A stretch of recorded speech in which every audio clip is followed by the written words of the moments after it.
things we need to know to protect pets around Easter, what cats and dogs can get into, what can happen if they ingest something they're not supposed to.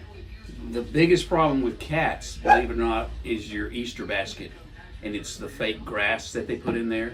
The cats will ingest that, and if they get enough of it, they can cause impaction in the stomach or cause impaction in the intestine. And it won't pass. We have to go in there and surgically remove it. So that's really the big worry in cats, other than some of the Easter plants that are out, lilies and things like that are poisonous. Now dogs are a different thing. A lot of people want to take their dogs to the Easter egg hunts and stuff.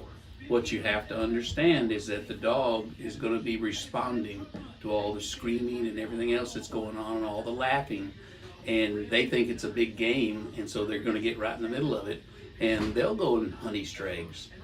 A plastic Easter egg, if they find one and start carrying it around and are all excited with it, if they swallow it, we've got the same problem. It won't pass, it'll lodge in the stomach, we'll have to go in the stomach and take it out, or if it does make it to the intestine, it definitely will block the intestine, and then you've got emergency surgery to go through. So you've got to be really careful with what you put out. The chocolates and all, most of the chocolates at Easter are the milk chocolate. They don't cause that big of a problem. A small dog could actually eat enough milk chocolate to cause a problem, but not a large dog. It's the dark cooking chocolate that causes the biggest problems. One problem that we do have that people don't think about that's deadly for pets is xylitol. And xylitol is in the peanut butter, treats and things like that. You've got to make sure what kind of sugar substitute is in those candies before you put them out, if there's a possibility that the pets might get into, because xylitol is toxic and you'll lose a dog in 24 hours to xylitol. That's it's insane. a really bad deal. Yeah. All right, what about those big Easter meals that we're going to have on Sunday? What kind of foods, human foods, are okay to feed to your pets, or what would you recommend? Again, feeding dogs from the table is not the best idea. It's better just to stick with what their routine food is. You can give them a treat here and there, but we're not dealing with turkey and ham and things like that we're dealing with at Christmas and some of the other holidays. And so the foods that people are feeding at Easter are not quite as hard to digest or hard to work with as what you see at other holidays. Okay.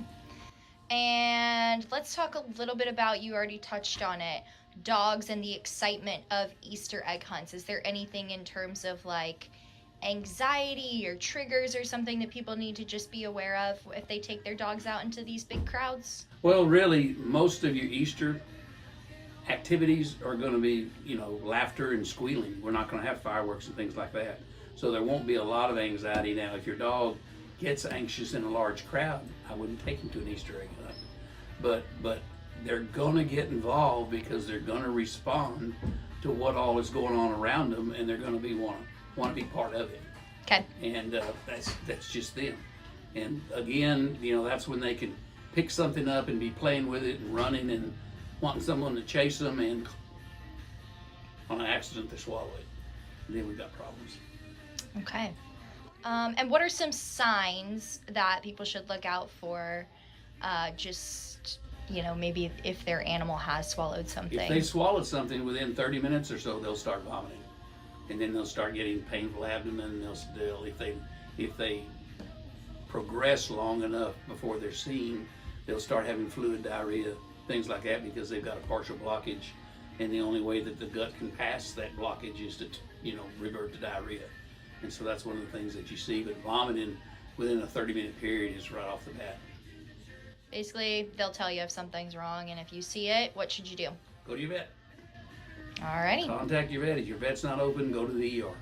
Is there anything else you want to add? Have fun.